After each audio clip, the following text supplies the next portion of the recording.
A imprensa norte-americana revelou mais um detalhe sobre as investigações dos supostos ataques cibernéticos da Rússia durante as eleições presidenciais dos Estados Unidos. O jornal Washington Post afirma que o ex-presidente Barack Obama recebeu um relatório da CIA em agosto do ano passado, poucos meses antes da eleição de seu sucessor, e que, segundo o relatório, o presidente da Rússia, Vladimir Putin, teria dado instruções diretas a hackers para prejudicar a candidata democrata Hillary Clinton e ajudar o republicano Donald Trump. Antes de deixar a Casa Branca, Obama impôs sanções econômicas contra os russos e ordenou a expulsão de 35 pessoas acusadas de espionagem. A Rússia negou diversas vezes qualquer tentativa de interferência nas eleições norte-americanas. No Paquistão, 2 cidades foram alvo de bombas. Em Quetta, pelo menos 13 pessoas morreram, entre elas 7 policiais, e 25 ficaram feridas quando um carro explodiu em um posto de fiscalização. O ataque foi reivindicado por um grupo dissidente do Talibã. Em Parachinar, na fronteira com o Paquistão, a explosão de 2 bombas em um mercado deixou mais de 15 mortos e cerca de 70 feridos. Mas nenhum grupo assumiu, até o momento, a autoria do ataque. Em Londres, peritos concluíram que o incêndio que matou quase 80 pessoas num prédio residencial começou em uma geladeira. O modelo do equipamento vai passar por uma avaliação técnica. O isolamento e os azulejos que revestiam o prédio também não passaram nos testes de segurança. A polícia já considera a hipótese de homicídio culposo entre os possíveis crimes e violações de legislação. Um ano depois da votação que colocou o Reino Unido na rota de saída da União Europeia, as condições para o chamado Brexit continuam pouco claras. Um dos principais pontos da atual etapa de negociações são os direitos dos cidadãos europeus que moram no país. No dia 23 de junho do ano passado, pouco menos de 52% dos eleitores do Reino Unido votaram por deixar o bloco europeu.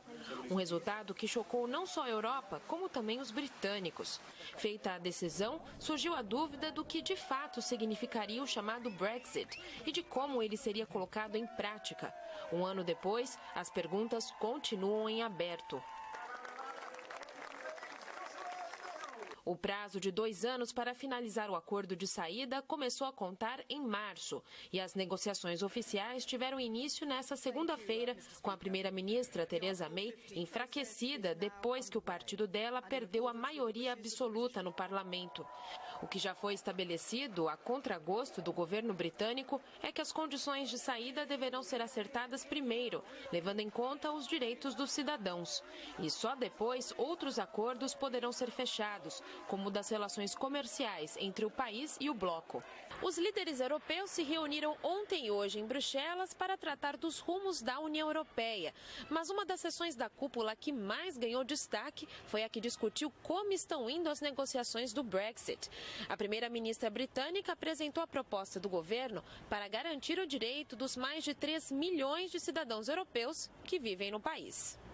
Theresa May afirmou que aqueles que estiverem no Reino Unido há pelo menos 5 anos receberão visto permanente e terão os mesmos direitos que os britânicos.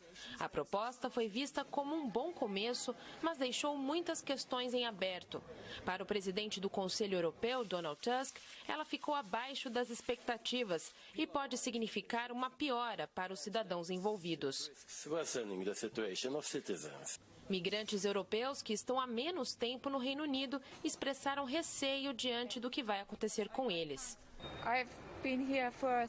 Esta advogada alemã diz que, apesar de ter se mudado para o país há 37 anos, se sente na posição de recém-chegada, pois terá seu status avaliado pela lei de imigração britânica e ela teme que os direitos acabem sendo restringidos.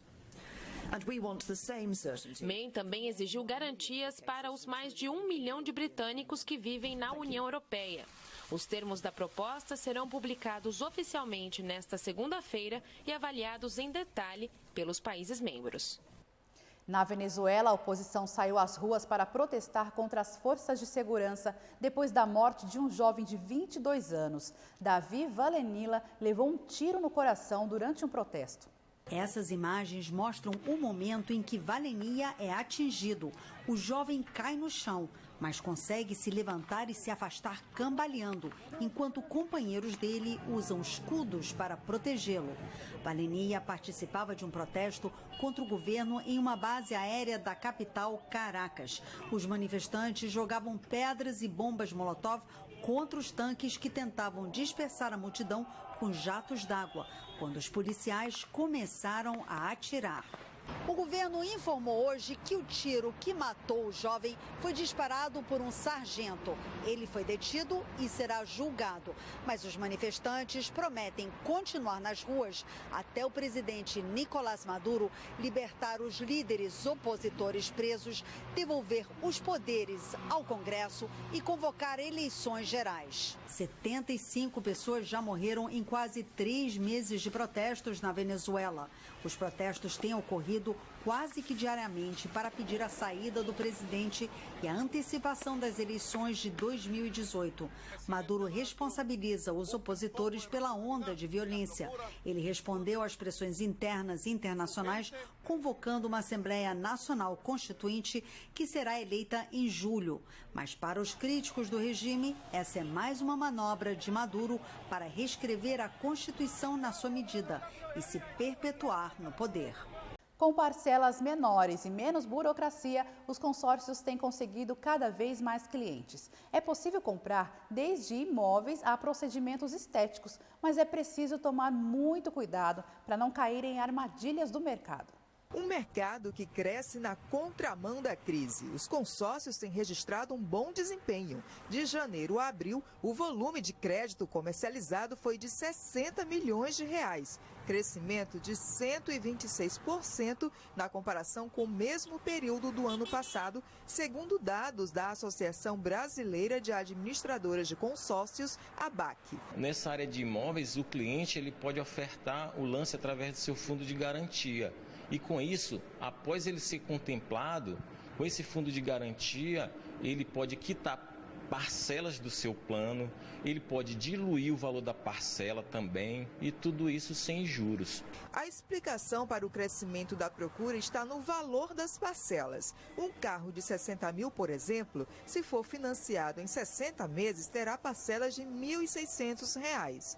No consórcio, a parcela mensal cai para R$ 1.230. Os consórcios contemplam inúmeros setores, de imóveis a veículos, passando por equipamentos, viagens e até cirurgias plásticas. Mas o consumidor precisa estar atento para não cair em armadilhas. Desde 2009, os consórcios são regidos por uma lei própria para evitar abusos. O vendedor, geralmente, ele faz a proposta de que aquele consumidor pode ser contemplado a qualquer momento no contrato e podendo ser até mesmo imediatamente contemplado após a aquisição daquele consórcio. O que não é verdade. A lei estabelece um prazo mínimo de 120 dias e esse prazo deve ser respeitado, e até ultrapassar esse prazo, o consumidor ele não pode ser contemplado. Então ele deve ficar atento para promessas que não podem ser cumpridas pelos vendedores desses consórcios. Em busca de comidas apetitosas para a criançada, um campeonato seleciona pratos nutritivos para a merenda escolar. E a história de uma família do interior da Paraíba que transformou a festa de São João em um negócio lucrativo. Você não pode perder. É a seguir aqui no NGT Notícias.